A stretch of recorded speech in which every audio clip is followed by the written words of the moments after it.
Hello, hello, and welcome to today's podcast where we're getting into the astrology for the upcoming month of September of 2022. And I'm joined today by Ari Felix to help us walk through the month ahead, what's coming up, and sort of how we can navigate it with a lot of intention and as much grace as possible.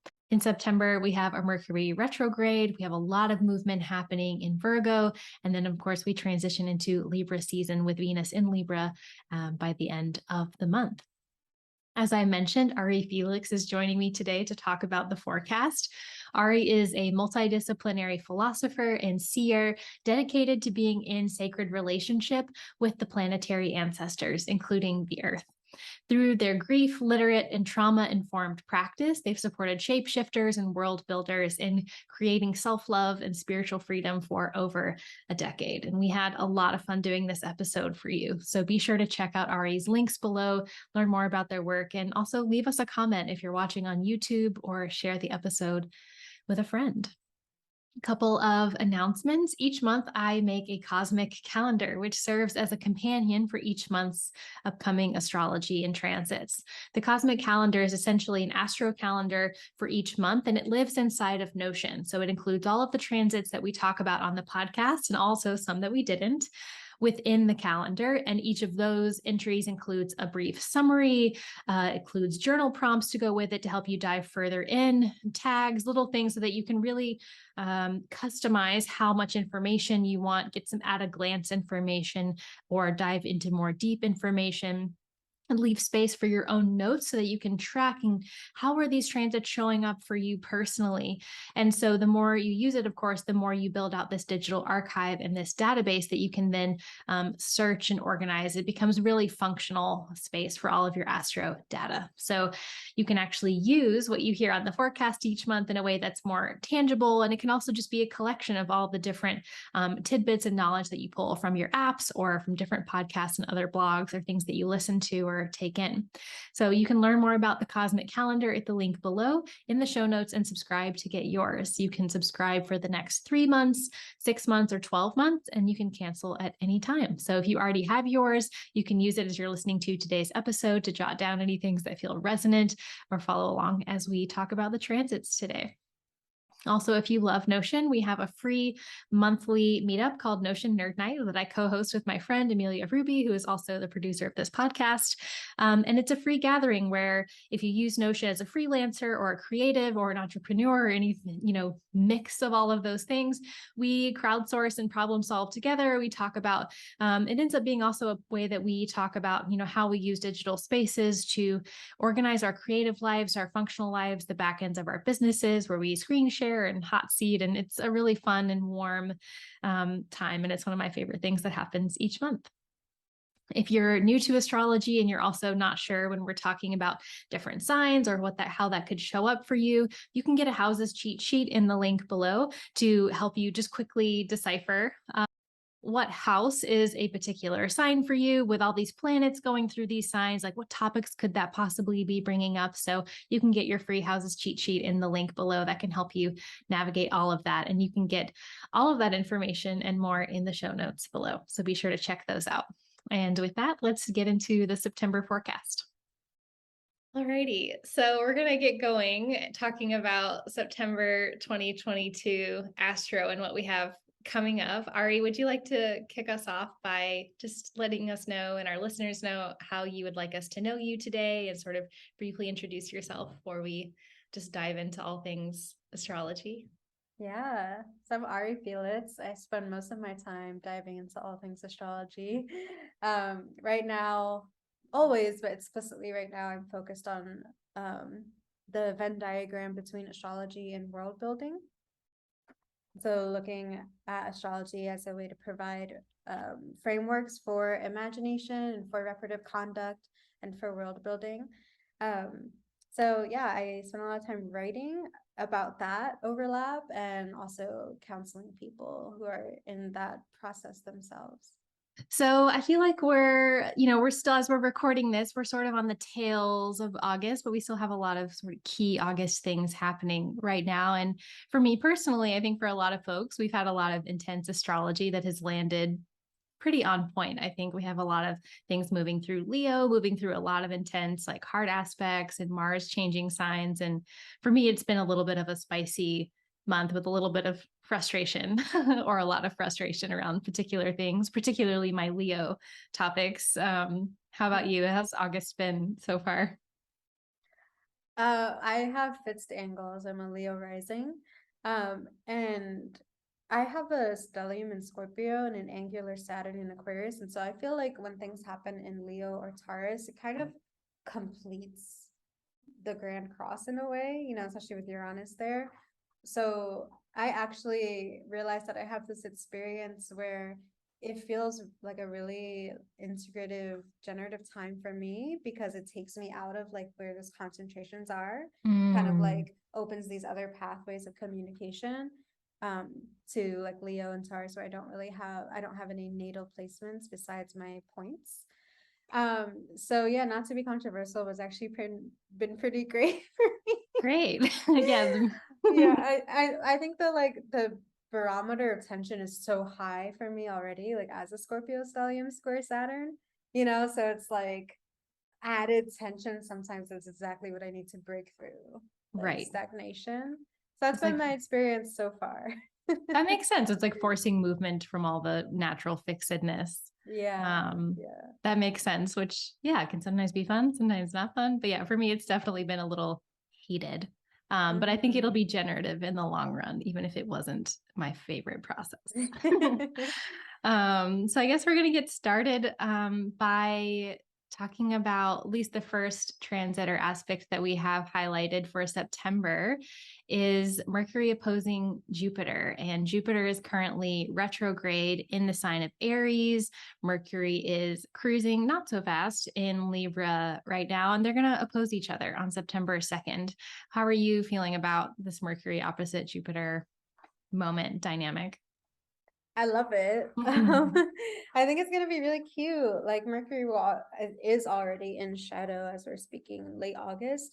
Um, so I think it's kind of like Jupiter brings this bigger storytelling and like story unfolding aspect to what might otherwise be more like mundane Mercury retrograde kind of experience. Mm. So I'm curious to see like when Mercury goes back through Libra direct and like makes that opposition again. If it'll be kind of like part one and part two of like what Jupiter is bringing to the retrograde. But I love the Libra. I mean, who doesn't like a Venus Mars natured opposition?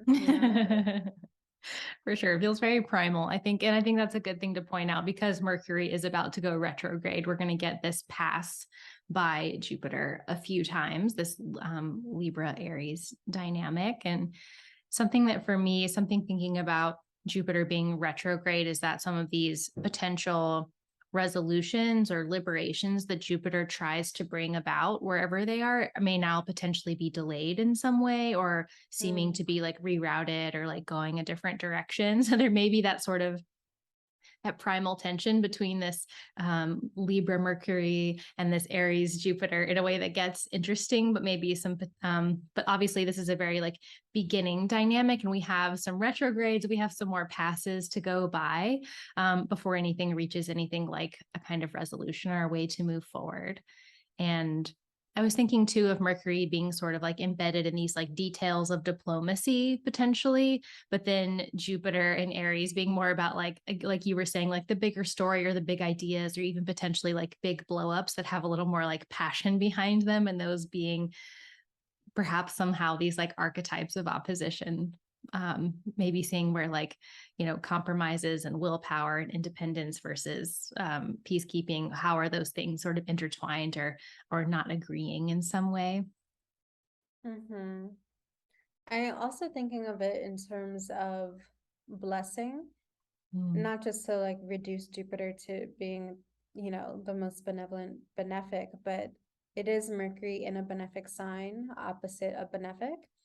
And so I'm curious about like what kind of support Jupiter's like kind of infusing into the beginning of, what will become the retrograde period. So that'll be cool to see. And also it was Jupiter's retrograde too. So I think like I like that Jupiter's retrograde in this more like internalization process of its own medicine, opposing like a planet that deals more with like the fractals of things. Um, so yeah, I would look at it as like a moment to decide what meaning you're going to give the story, and like what perspective and like what stance you're going to have in relationship to whatever house Mercury retrograde in Libra will be transiting, and like kind of like making a decision in that moment to maybe take an angle that's more benevolent and more opportunistic than you might otherwise.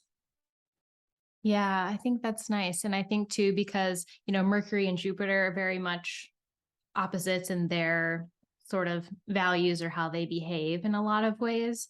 And then we have Libra and Aries, obviously, are going to have opposite values and qualities. And then also the houses that those are in are going to have these push and pulls as well. So there's going to be a lot of that like teetering, I think. And I like, just seeing like what opportunities are available inside of that. And like remembering that there's like choice to choose our version of that story. I like that. Yeah. So all oppositions are moments of integration, or they can be.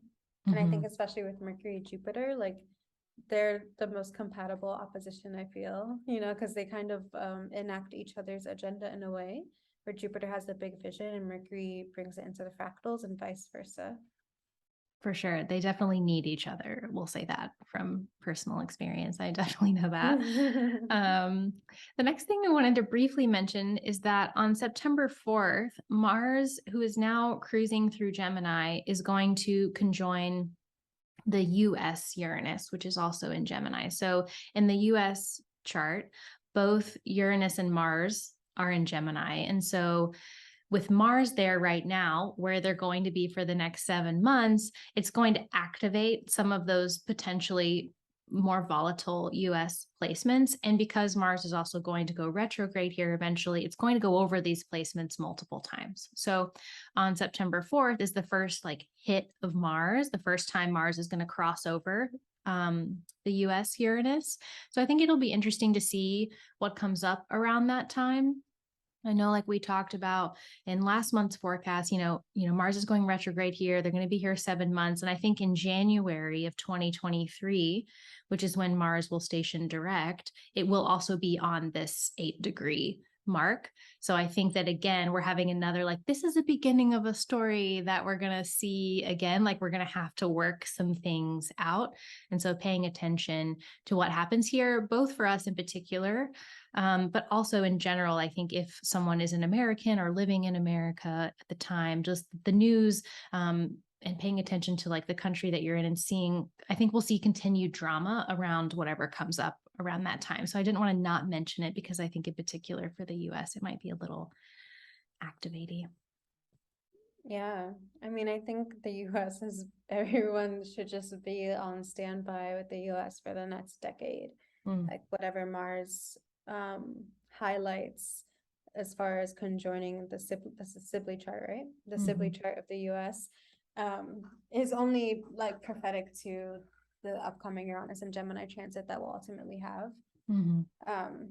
So yeah, this is like, I don't see it so much as like this like waxing waning cycle of I guess like transits or processes that this this empire is going through. And I see it more as like we are with the Saturn Pluto conjunction in Capricorn, we already entered what's like a 10+ year span of time in which like things will be crumbling and like also building, because that is also what happens during the fall of empire. So yeah, it is something to note to see what comes up during that. But I think when things can join the natal national natal chart, it's kind of like more of the same old, just louder. Yeah, for sure. And yeah, it is existing within this sort of longer arc, like It's like, are we going to be like super surprised? I don't really know, but I think it will definitely, but I think it's, yeah, I think it will definitely sort of like activate or bring the volume up, like you said, for sure. The next thing we're going to talk about is on September 5th, Venus will enter Virgo. So I think I'm going to let you start us off by talking about Venus and Virgo. How are you feeling about this transit? And Venus in Virgo is so cute. I know we have the square to Mars and Gemini and like other things that it'll be up to, but I don't know, like Sun in Virgo while Venus in Virgo, that's a Sun Venus co-presence. Like right now we have the Sun Mercury co-presence, like the end of August with Mercury in Virgo with the Sun in Virgo, so the Sun's getting that support. And then the Sun will have the co-presence of Venus. So it's like although Venus in Virgo is has a different agenda, right? Like every Venus has a different agenda in every environment, right? That's just how signs or planets moving through signs works. But I like the Sun having the like softening of Venus, and ruled by Mercury in Libra at that point, so ruled by it's daddy planet in a Venus sign. So there's this interesting mutual reception that's happening that doesn't have a lot of like Hellenistic dignity, but I think on just a mundane level is very can be really cute.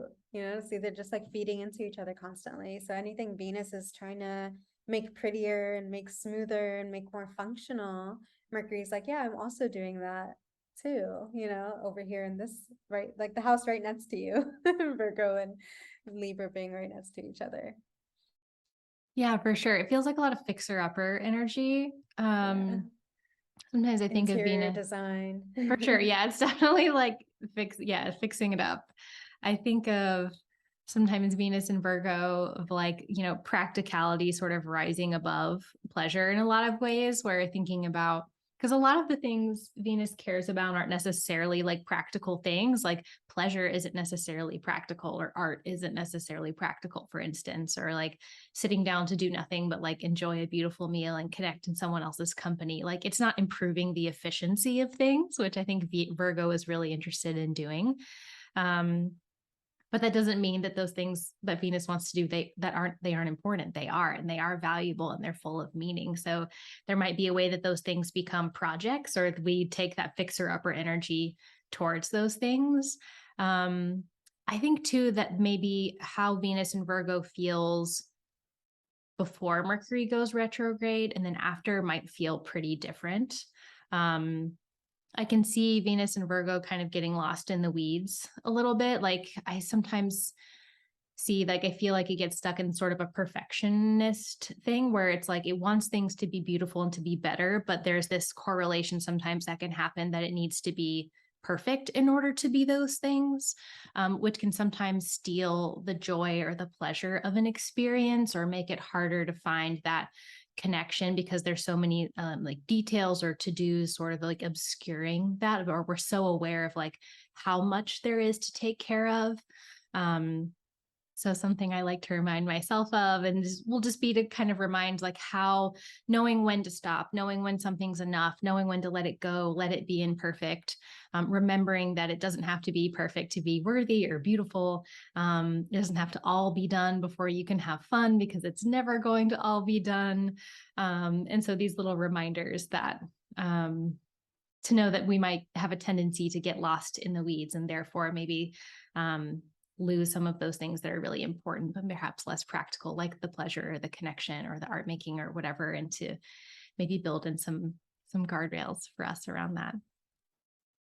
Yeah, Venus will be at the service of the rewiring or reframing or reevaluating process that Mercury is in, because Venus will be answering to Mercury.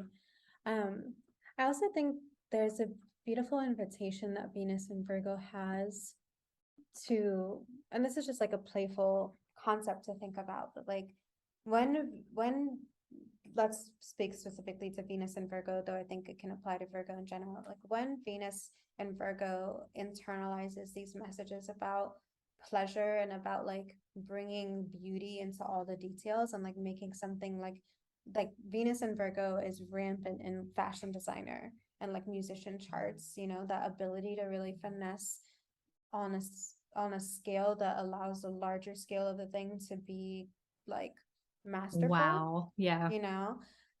When Venus and Virgo internalizes these messages that connection and beauty and pleasure aren't productive and aren't efficient, it's kind of like, I think that's where the dissonance comes in, where then it's like, okay, well then the only goal is productivity and perfection, when really, so my partner has Venus and Virgo, and they're an artist, and like they love cooking and like being in the mess, actually. Like Virgo actually loves being in the mess, right? And it's only when it's like, oh, well, that's not efficient, that's not productive, that this like perfectionism monster kicks in. You know, I think Venus and Virgo really is about like all of the all of these Venusian things done in an intentional way, right? A detailed way is actually what creates efficiency and productivity. Like even just on a cultural level, like when people are well rested and well resourced and have connection and have art, like cities that have that, or you know, workplaces that have that function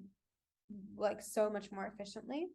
And so I think that might actually be part of the invitation for us with Venus and Virgo ruled by Mercury also in a like Venusian position. You know, it's just like reassessing our values and like what we assign value to or not, and like what we measure efficiency or worth to or not. And like that kind of reorientation can be tangly and can be difficult and can be kind of like confusing, but it's also like from that messiness is where you get growth, I guess, you know, is where you get like the prolificness that Virgo has to offer. Yeah, I'm thinking of those invitations of like, like what one small tweak would make this so much better. Which is something my husband doesn't have Virgo, doesn't have Venus in Virgo, but has Sun in Virgo. I live with this question. What tweak would just make it so much better? Or like, where are we wasting our time? Where is, like with these little things where it can like bring up our quality of life so much more. Whereas like Venus might prefer to be lounging on a couch with like grapes and like silk, but like these going through Virgo here could be something that overall optimizes the experience of our connection or our pleasure overall if we choose to engage with it that way. I mean, looking at mythologically at Venus and Venusian archetypes, Venus will do anything to get what they want.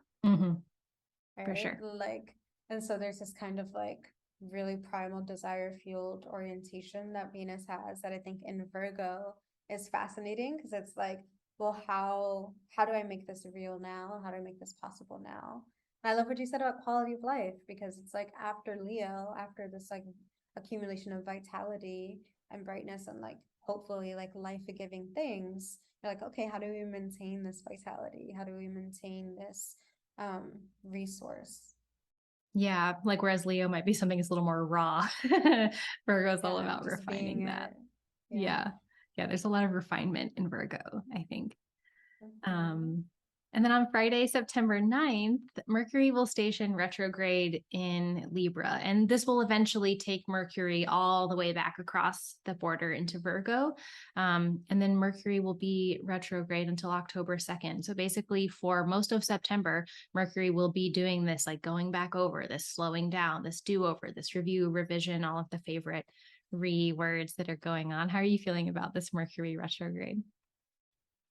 I am a Mercury retrograde native, so I feel most of the time like it's a like speed, it's a timeline orientation that I can get down with. It's like the way things kind of are non-linear, you know, like I can drop into that with ease. So I look forward to it. I look forward to it in Libra. I think there's this like beautiful reframing questions that like Libra in general can bring. You know, like after Virgo has done all this like finessing and refinement, Libra's like, how do we just streamline, and like how do we just like there's a kind of like also how do we share this? And so I like Mercury retrograde in Libra right now, because I think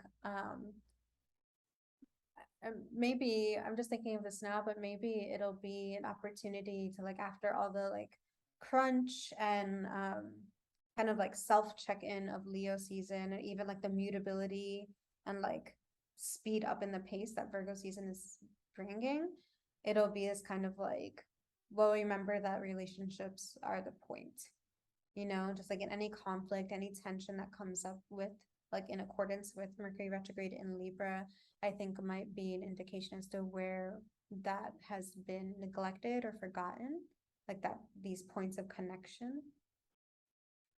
So I think it could be really cute. I love I also love Mercury retrogrades because this Mercury retrograde Kazemi moments are so incredible. Like when Mercury moves through the heart of the sun, like backwards, so to speak.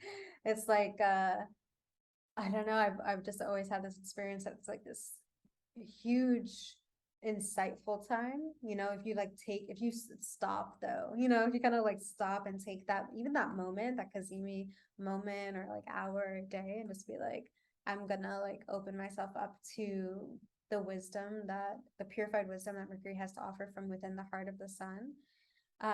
It's just so beautiful. So I think like that happening in Libra is like really sweet. And then I think Venus, it being ruled by Venus in Virgo, is like we also are going to have the support to enact that insight and enact these realizations and like make them tangible and make them real in these small scale fractal ways, because the Mercury in Libra and Mercury Kazemi will be answering to Venus. So I like that there's this follow-up of practical application, like it doesn't just stay an idea. Yeah, it definitely will be taken down into the practical application for sure. I think that's I see like Mercury and Venus kind of being in this little like closed loop at this point.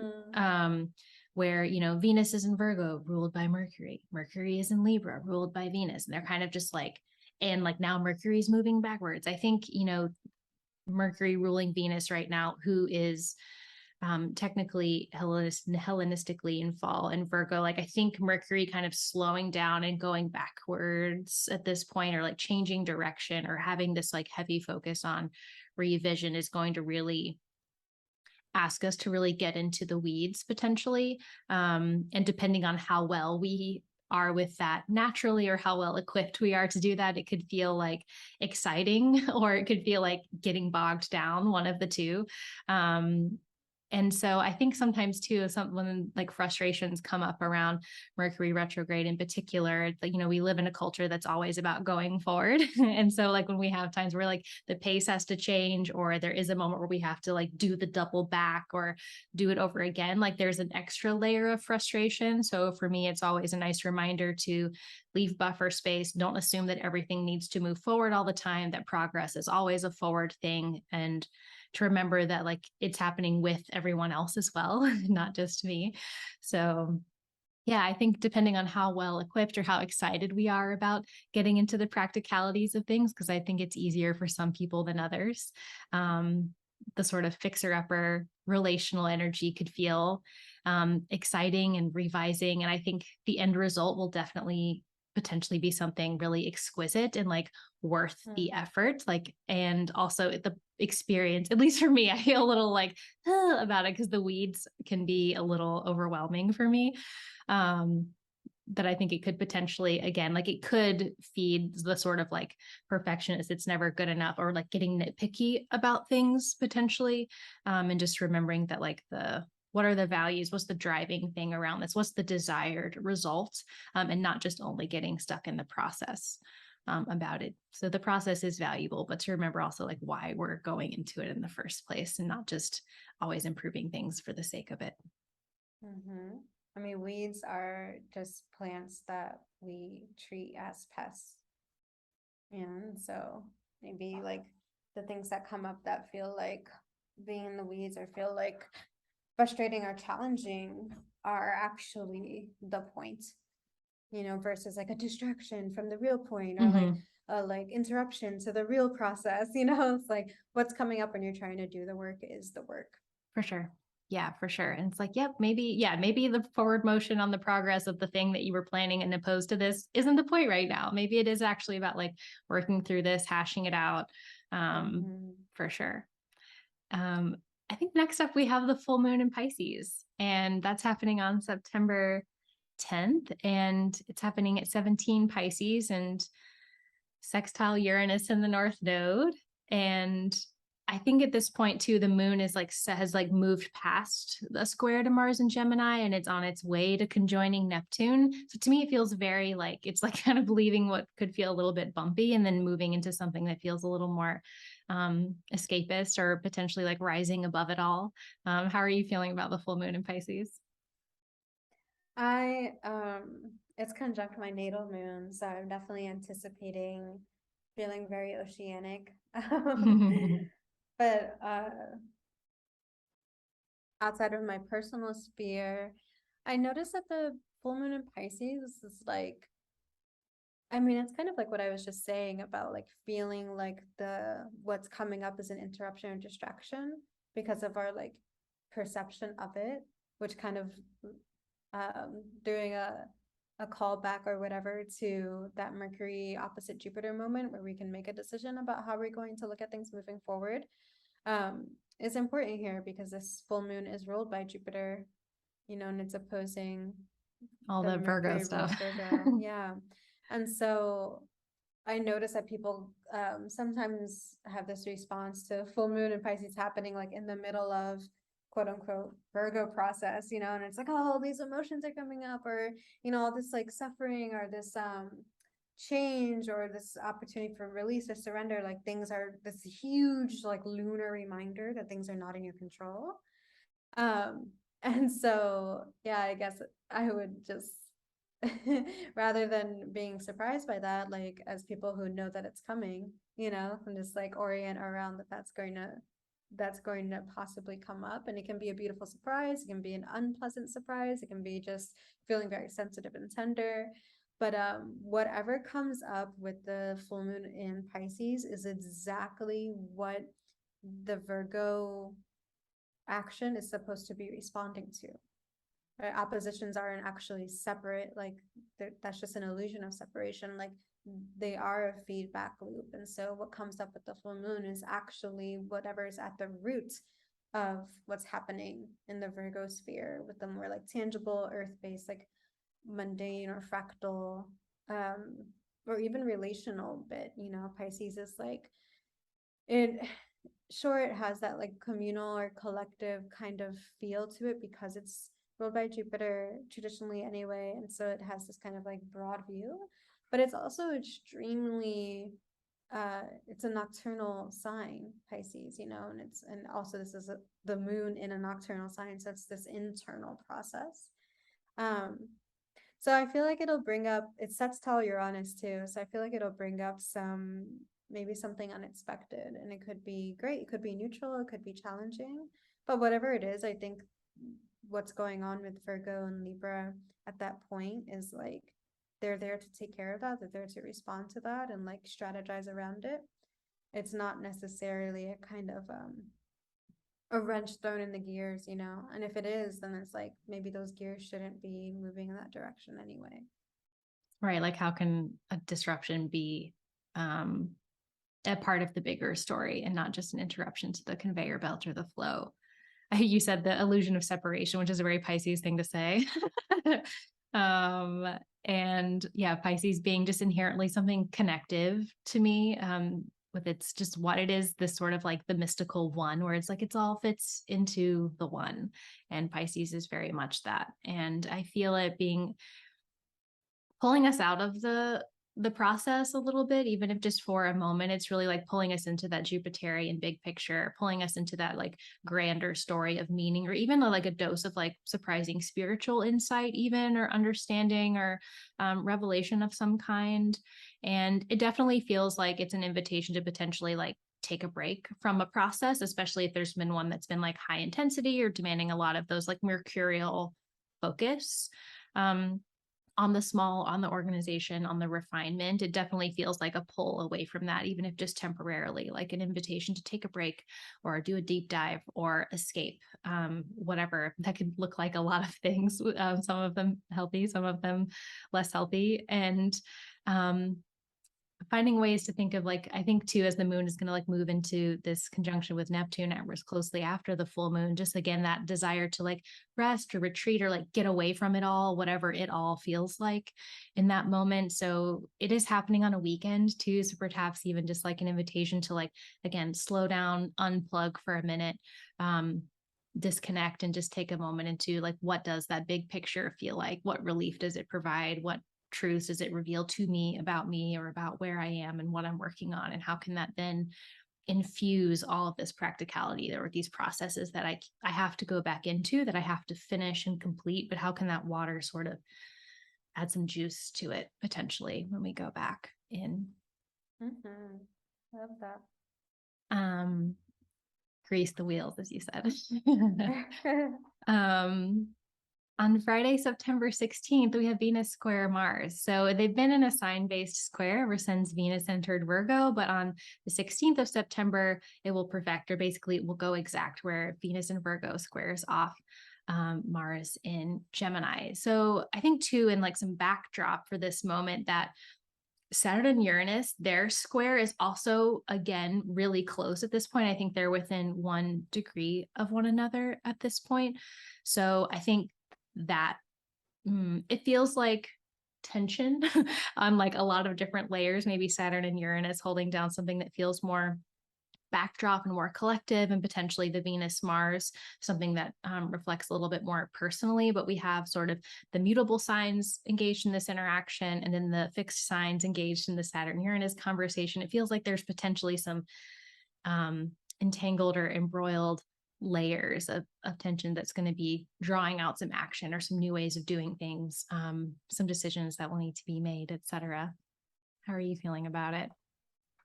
I just noticed how Mars in Gemini by sign trines Saturn in Aquarius, and Venus in Virgo by sign trines Uranus in Taurus. And I think even within a wide orb at that point, Venus and Uranus trine. And so it's like They're getting help from interesting. someone.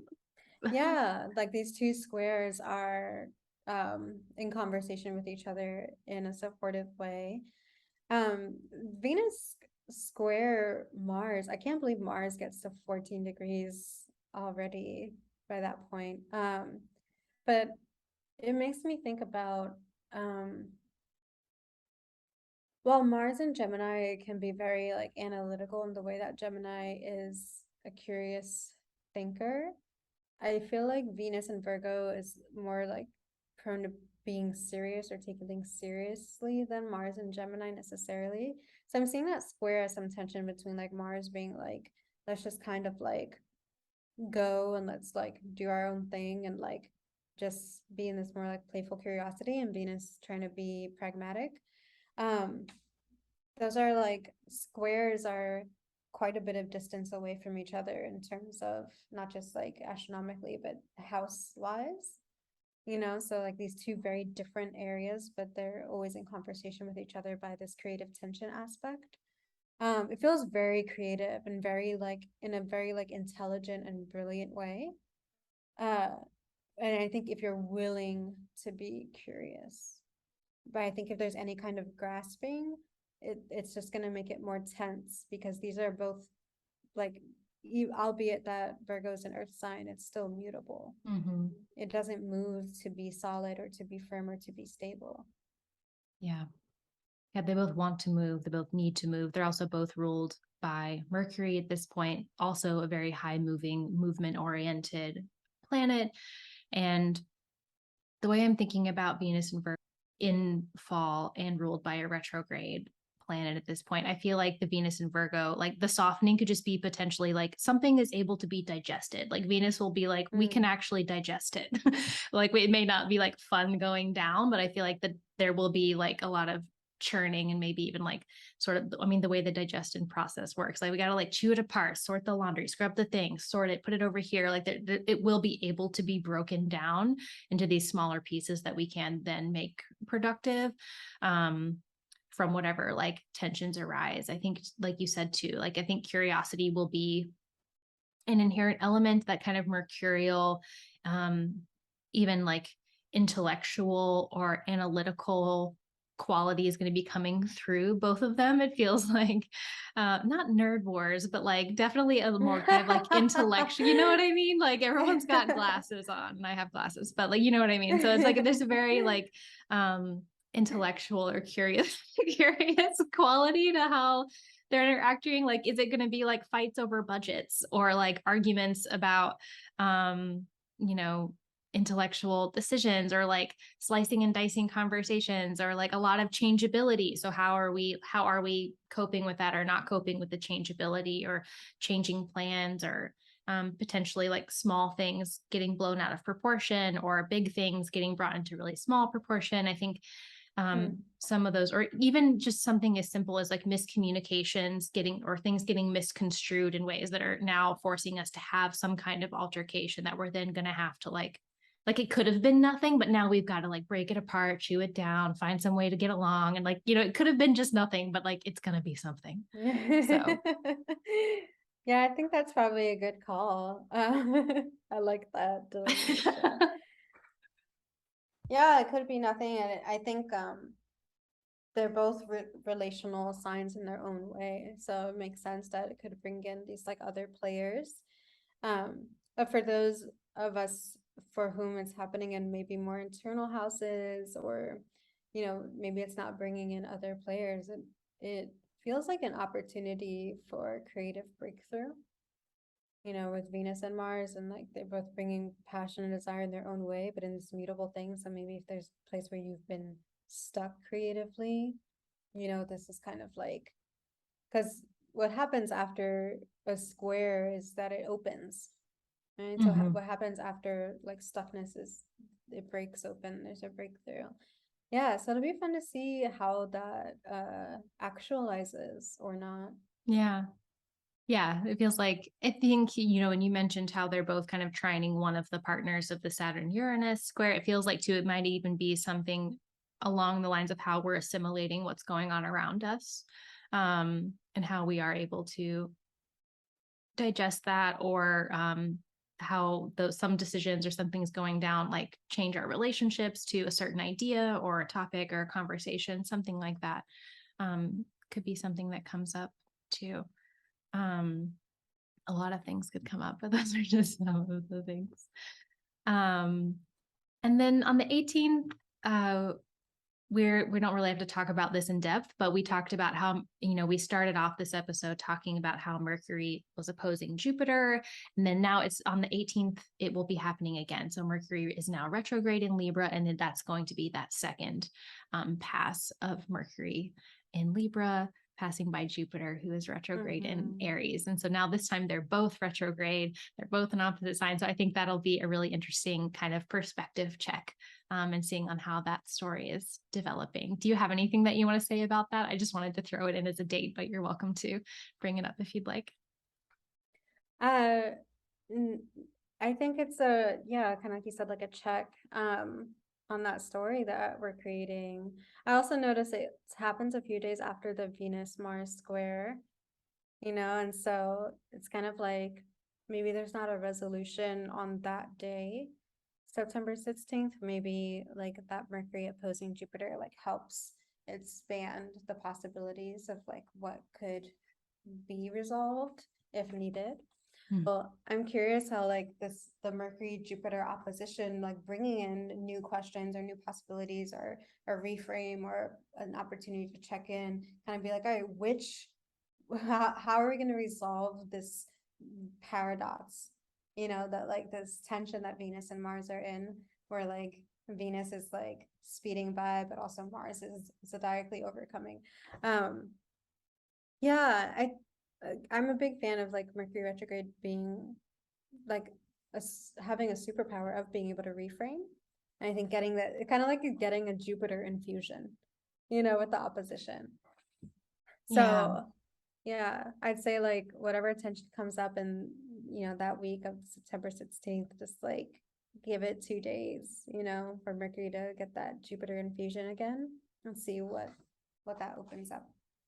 For sure. And I think too, we were talking a lot about, you know, Mercury and Venus being in this feedback loop, and then Venus and Mars getting into sort of this like mutability entanglement as well. And there's just a lot of movement, and it feels like it, for me anyways, it feels like I keep doing this sign with my hands where it's just going around and around. It feels like it could have a lot of going around and around energy to it, where it'll take a new perspective or a new story in order for it to eventually like go somewhere or become something else. But we might have to like go around the bush a few times for that. Even so, with maybe the second pass with Mercury and Jupiter, we get a sense of like, so we've been around the bush like 20 times now. Like, how is that?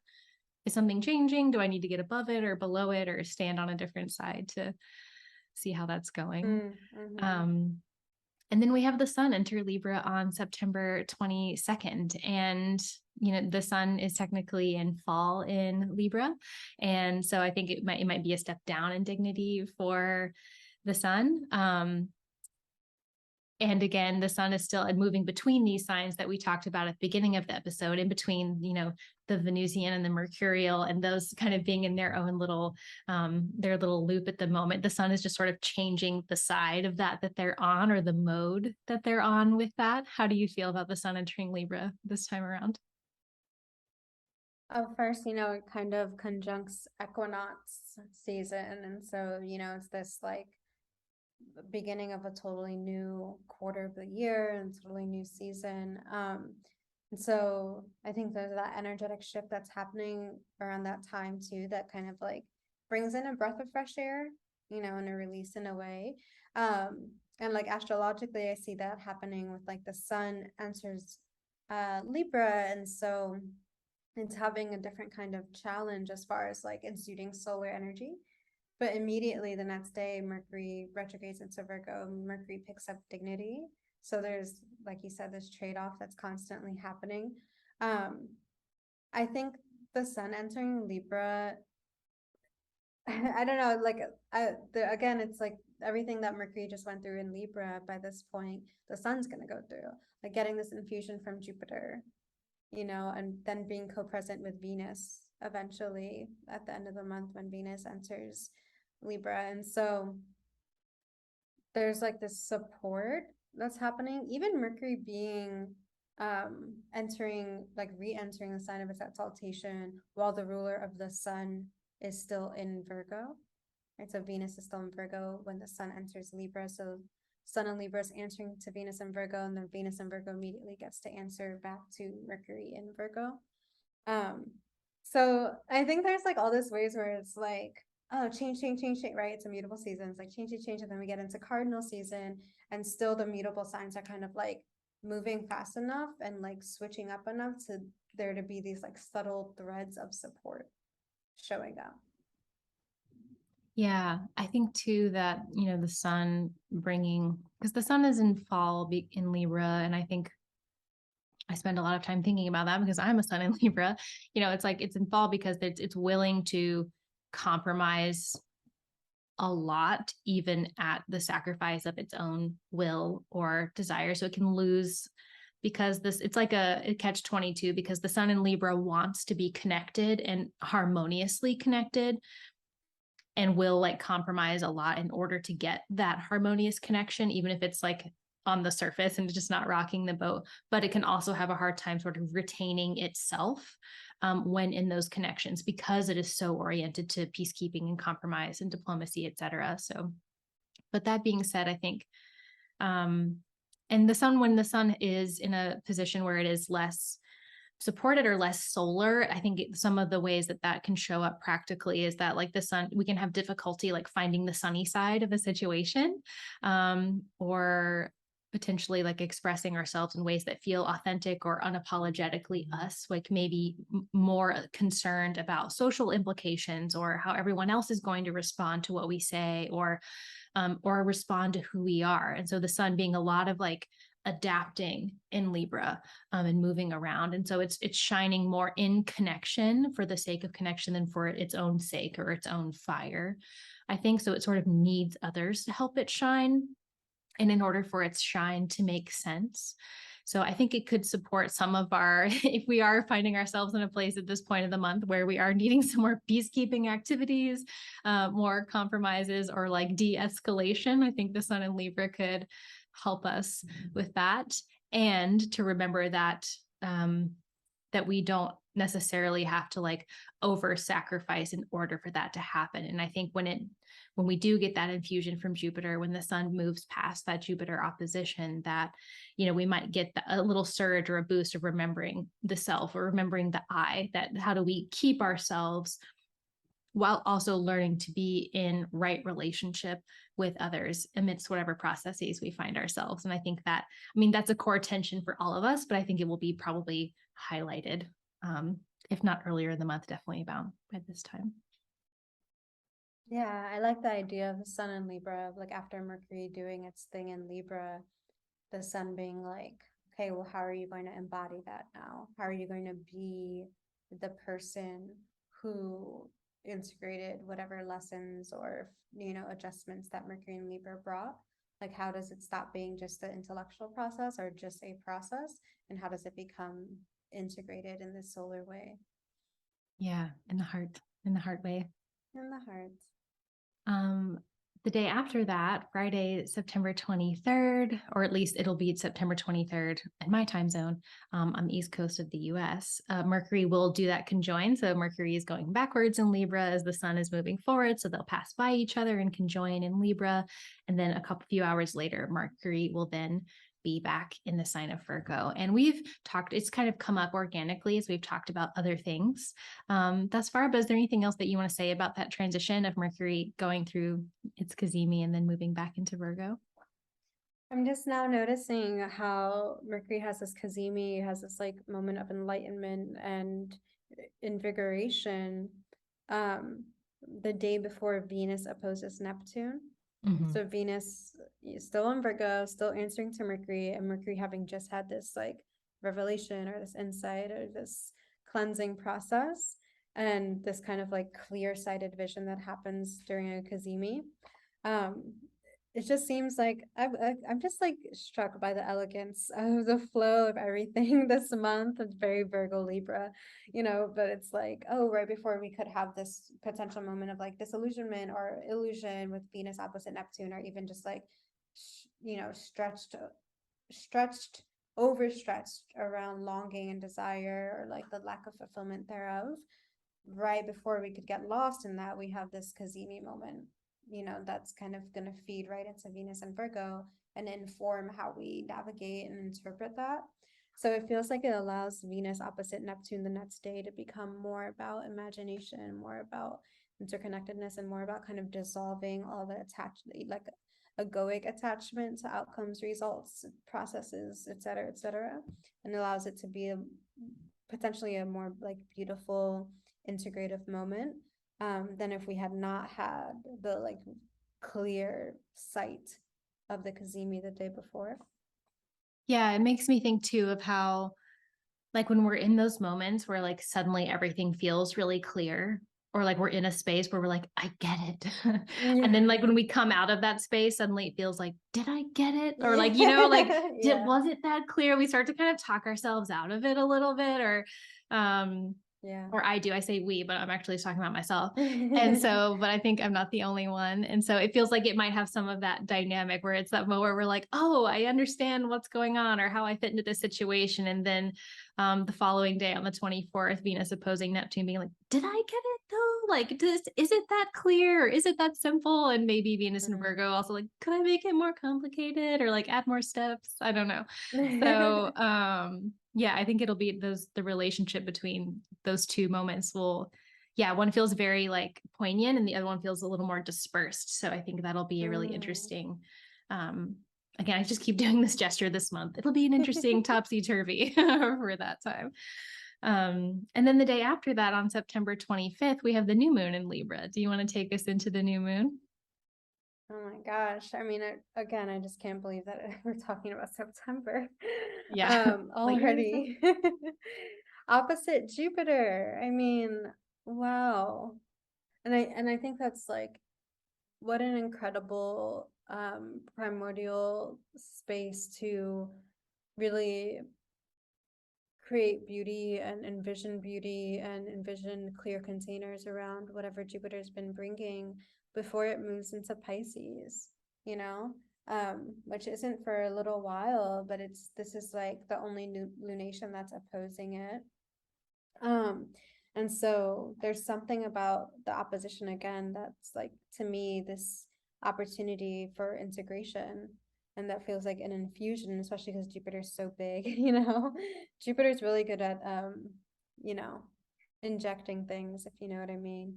And so there's like the new moon happening after all of what we just went through. I like it. I like that the new moon's not first, in this like Virgo Libra story. I like that it's kind of towards the end. It's like we get to plant more accurate and more efficient, more beautiful seeds, and like have a cleansing, have a energetic and emotional reset after all the like discombobulation and rewiring and like adjustments of Virgo season. Like we enter Libra season and we get that Kazemi, and then we get the new moon, and then we get Venus conjunct Mercury the next day in Virgo. So we like, after all this like zigzagging, we get this kind of like clarity kind of things to wrap it up. Yeah, I think it'll definitely, because the new moon can, it can be this like, energy of like seeding and purging and starting anew. And I think this one will be that, but it's going to take some like effort to make it that, I think, for me. So Equinox season, new moon. Yeah, it's going to take some effort as opposed to feeling like, look at that, things are just kind of purging out the way that I want them to, or like naturally starting this. It feels like, because of the ruler of this new moon is Venus, and then Venus right now is doing something in Virgo with a magnifying glass, and then it's ruled by retrograde Mercury, who's like grading Venus's papers and giving her status reports on how good of a job she's doing. It's like, it's a bit of like, we're going to have to like, we may have to like get through some layers of things in order to really like whoosh together whatever that purge or that transition is going to be. I don't think it's going to feel like something organic. In the way that sometimes we think about the new moon, it might feel like a little more effortful, or like I was thinking of like if you mow the lawn and you're like trying to get the lawnmower started and you're just like pulling it and it's not starting, pulling it, and it'll get going, but like you're gonna have to like pull it a few times, I think, is sort of the image that I was thinking about with this, because the cardinal sign, it wants to start a thing and initiate like that seeding and that purging, that starting anew. And I think because it's sort of being supported and ruled and like coagulated is the word coming to mind, by the kind of Venus Mercury dynamic, which has got a lot of retrograde, a lot of minutia around it. We may have to sort of, it's going to take some effort, I think, behind that, not necessarily in a negative way, but it may not feel like there's flow happening. It may not feel flowy, especially in contrast to that full moon in Pisces that we had earlier in the month. Yeah, totally. I mean, it's interesting that the kind of contrast you're playing with here, because it makes me think about how like only in like sterilized spiritual spaces are like lunations, especially the new moon in this time of like seeding, seen as like this kind of only the bursts and the like eroticism of potentiality, but like seeding is actually incredibly difficult work, right? To like plant a crop and to like do it correctly and to like tend to those things, like you're saying, it requires this effort, and this depth of intentionality. Like if you want sunflowers, you can't plant pumpkins. So this kind of like accountability and relational accountability in Libra of like, yeah, you're going to get the consequences of your actions, and you're going to experience the realities of your perceptions, and just this kind of like inventory and account, especially because it's equinox season, where it's like energy shifting, and like to clear, to purge, to cleanse, to plant seeds is like, I think intellectually is an exercise people think that they're engaged in a lot, but like in actuality is its own kind of like breaking open, right? That's what seeds do, like this own like breaking open process. Yes, and point being, I totally think that you're bringing a lot of wisdom in pointing out like the effort and like the dispositorship that this new moon has, answering to Venus and answering to Mercury. And then, you know, even though we have the Cazimi, we have the the day after we have Venus conjunct exalted Mercury, so things do sort themselves out. And then Sun opposes Jupiter like more exactly the day after that, so we do get this kind of like sequence of like efforting that's then supported by things coming into the field, right? Like other players come into help after you're like out there maybe sweating, but also it's Libra, right? It's not a new moon in Virgo. There's that efforting, and It's a it's also glow like, in the Libra. It's not sweating, you're glowing. yeah, you're glowing, and you're also it's an air sign, so it's also like maybe what you're sowing and maybe where the efforting is like in this this energetic or this intellectual way, like I said, of like taking account for like, oh yeah, of course I'm experiencing this because I'm doing that, you know, of course, like if I decide this now, I'm going to experience that later. And that's like, it's a body process, and again, it's still like a lunation, but it's also a mental process, you know, it requires some kind of like that air sign distance from it, not so much of the like hands in the dirt efforting on Virgo. Yeah. And then Venus sort of making sure that we like get the brass tacks at that moment. And then you already mentioned that the day after that new moon on the 26th, then Venus will conjoin Mercury, and the sun will oppose Jupiter. And that feels sort of like a continuation of some of the things that we've already said. You used the word accountability a minute ago, and that feels an inventory. Those are words that really make sense a lot for me. These kind of like, where are we with the things that we have been doing, taking stock, whose is who's responsible for what, who's being accountable, because I feel like that, you know, with the Libra, the sun in Libra, there's a very like social orientation to it, like we said earlier. So what is the balance of the me and the we right now? What is the balance of how we're going about doing things? Like, is it a sheer effort of will and heroism, or is it a collective thing that we organize and do together? And how are things in balance, and like how is that going? And I think, you know, I think this sort of like these past few transits that we've talked about are going to be bringing that up in a big way. So the last couple things we're going to talk about briefly are on Wednesday, September 28th, we have Mars trining Saturn. And we haven't talked about a lot of trines. Normally, you know, they're softer. They don't always manifest as like noticeably, especially if we're having to pick and choose what aspects to highlight during, you know, a short episode. But yeah, so like both of the malefics are sort of helping each other in this moment. They're in a sign-based helping relationship because they're both in air signs right now, but it'll be an exact moment for that with Saturn in Aquarius and Mars in Gemini. And so to me, I'm sort of seeing this as like Mars potentially able to give Saturn like a boost, some energy, maybe even some dispersion or decision and incision, and Saturn maybe offering Mars like some stability or endurance or longevity or some simple things like that. And perhaps finding our Gemini and Aquarius houses like in some kind of obvious moment of like agreement or partnership in some way that is standing out more than usual. How are you thinking about this Mars Saturn agreement moment? I like the agreement framing. Yeah, I think, you know, trines, I think because they indicate an ease of flow of energy, there's been a conflation of that with that means that it's good, you know, Yeah. where It's like, what does it mean when the actually, malefics are helping each other? yeah, or like, you know, Saturn trine Venus, you know, or Venus trine Saturn, like it means that the channel of communication is clear. We may not always like what they have to say. I think there could be a little bit of that with Mars trine Saturn retrograde, where it's like Mars is like, okay, here's what I want to do, and Saturn's like, I'll support you, but you know, You have to give me this in return. Yeah, like we need to talk about this and you really think this through, you know, but it is a trine, so there's okay, so there's an opportunity for them to talk, you know, and there's an opportunity for them to think it through. And I really like this aspect happening before we really get into, you know, Mars makes its way a little deeper in, and we're approaching this Mars retrograde in Gemini. So I like this moment, and that you use the word agreement, because it's like a chance to kind of like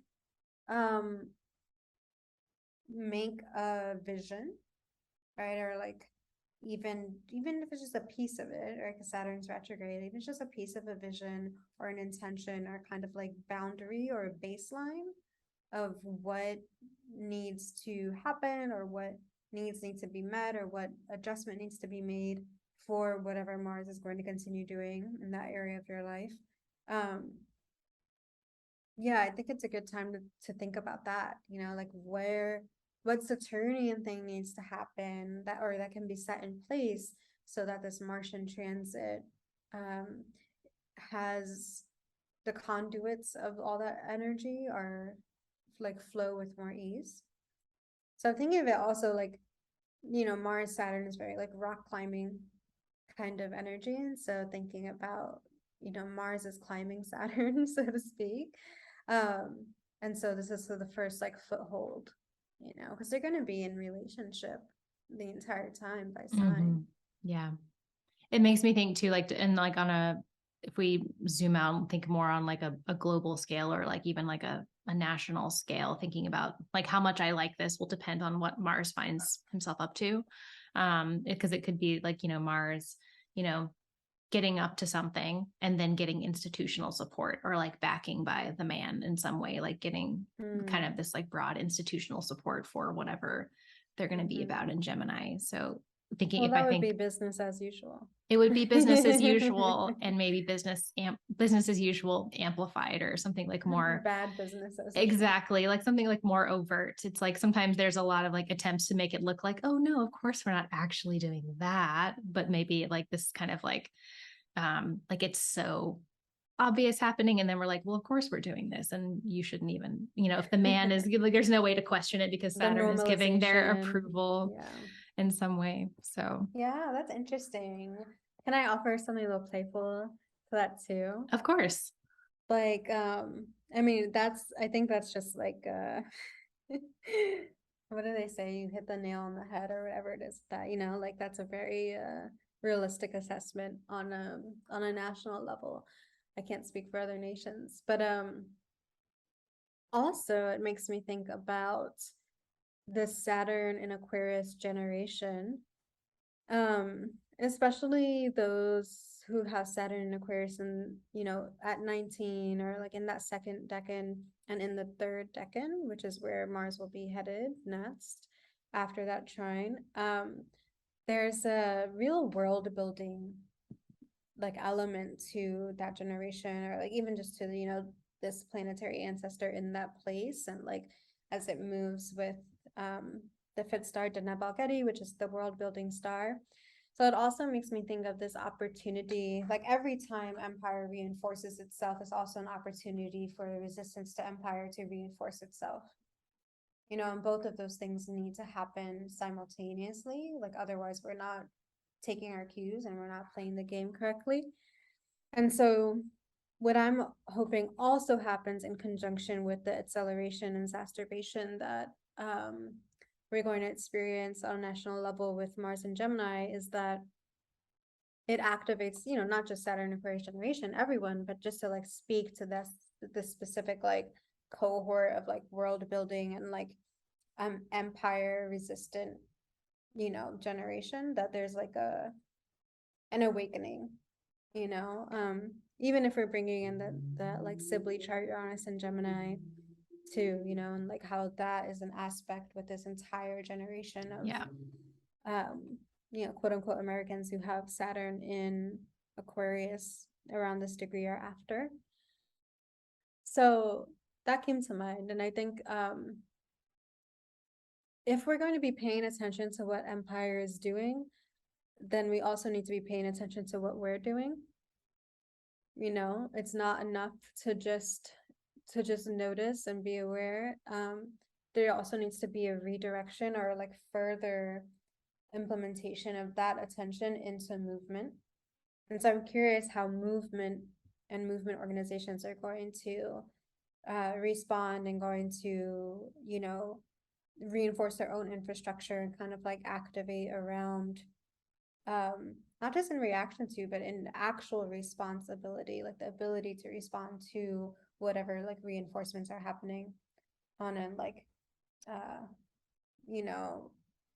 governmental level. Yeah, which feels like a good segue into Venus moving into Libra. Venus moving into Libra. Which will be interesting because then Venus will be sign-based trining the Mars and the Saturn, which will be supporting interesting. The sun. Yeah, so on September 29th, which is the last transit we'll talk about for this episode, is Venus entering Libra, which will be a big step up for her. It's, Libra is Venus's home sign. It's her glow up. The glow up. I think Venus in Libra has a lot of like soft skills, like really good, like social grace, a good sense of what's appropriate and what's helpful.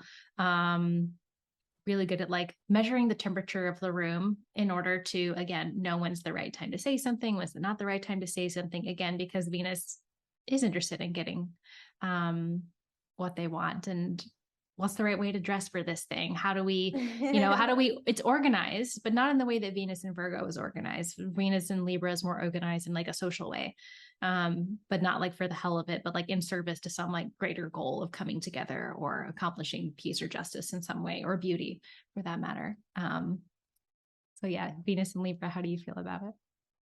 I mean, who doesn't love some Venus in Libra? I love the soft skills framing. That's really beautiful articulation of one facet of Venus and Libra. I think Venus and Libra in general gets super underestimated, right? Like all those soft skills can create the environment in which that tact and that like implementation of discernment slaps the hardest, right? Like Saturn exalts in Libra. So Venus in Libra, Venus at home, and so Venus with a lot of power. And, if we take Venus out of the sterilized, very kind of like Americanized stereotypes that they so often get categorized into, Venus is this like primal, again, desire fueled, like I'm going to get what I want kind of thing. And so when you have that energy in Libra, yeah, there's the diplomacy, but it's all strategic.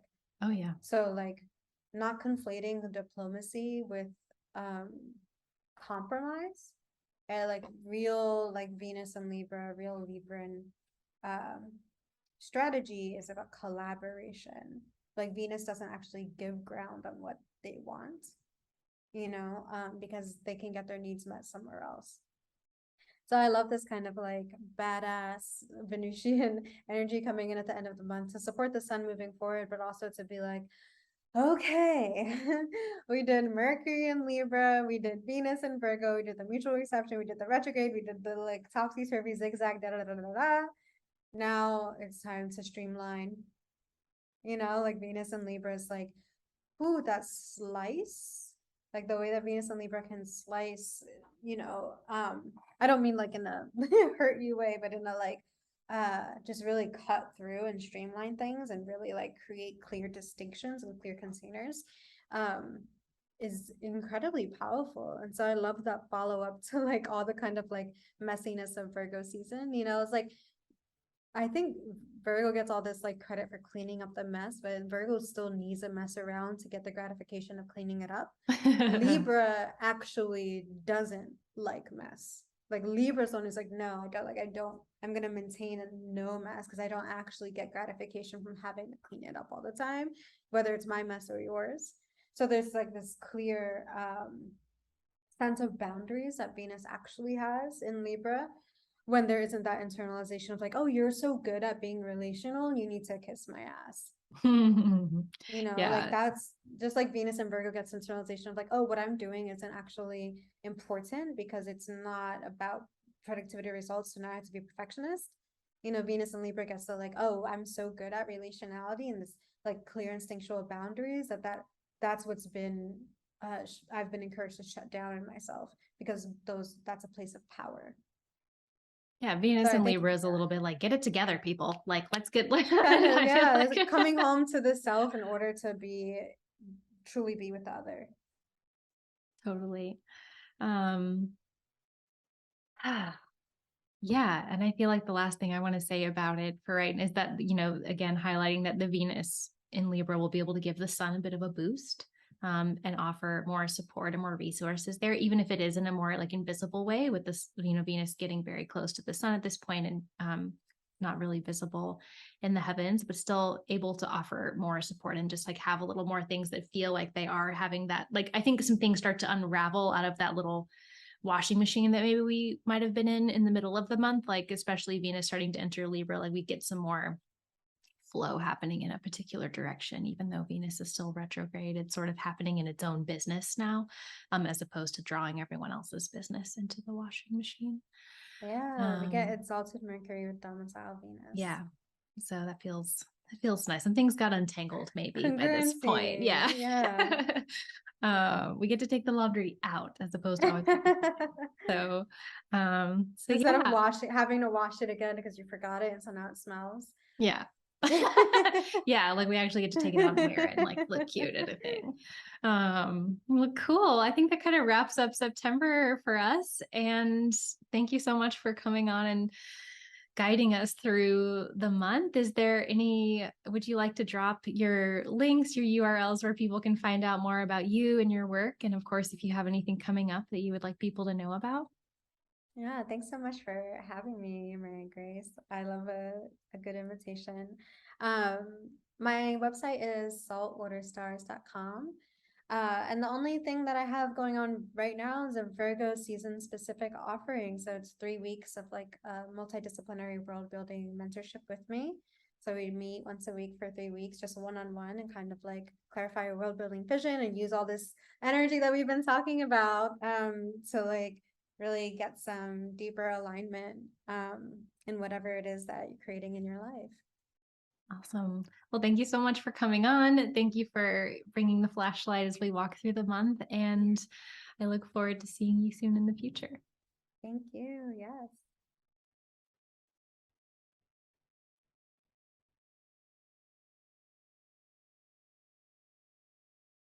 I hope you enjoyed our walk through September of 2022. And as always, with the forecast episode, we are going to close out with a poem. And this month, I was trying to find something that would really encompass a lot of the changeability that we have coming up. And so we're going to read A Study Through Homes by I.He Lee.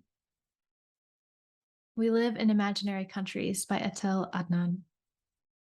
When people ask where I'm from, where I'm really from, I ready my permutations, my melange of autumnal streets, my obscure cities, the countries I found built on a mound of papers and tears, the pebble-sized universe occupying my left shoe.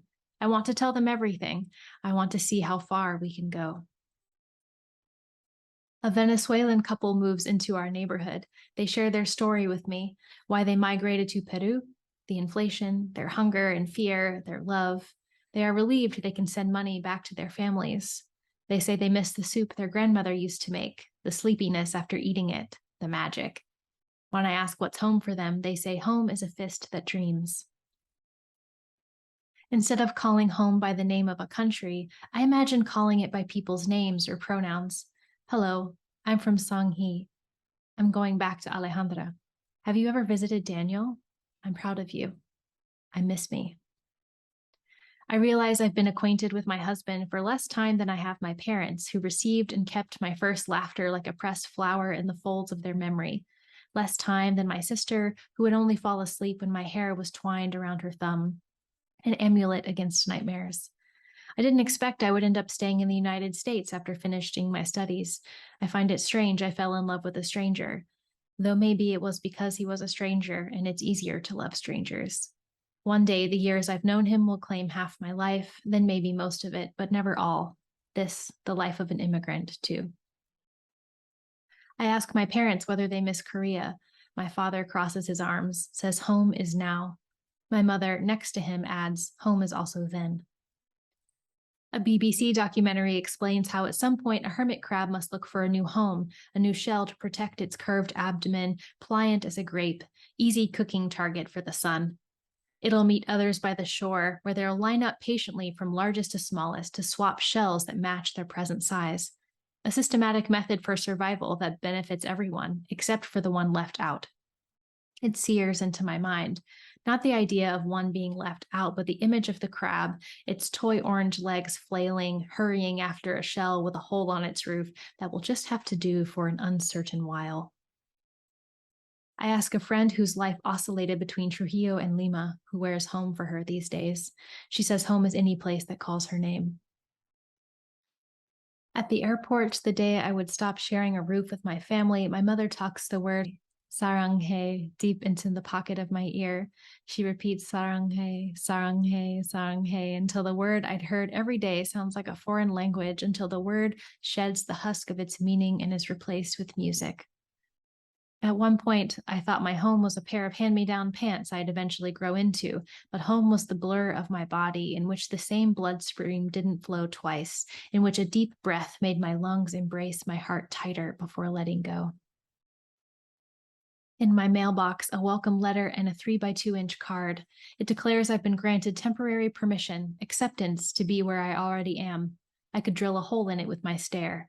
This small key on the palm of my hand, green like a pair of emerald earrings I never had, green like bad breath and anxiety, green like the application fees that continue to increase like an insidious dream of bloating grass, green like the color of my conditional privilege, all condensed into a single object I'm asked to carry at all times, but made so I could easily lose so much more.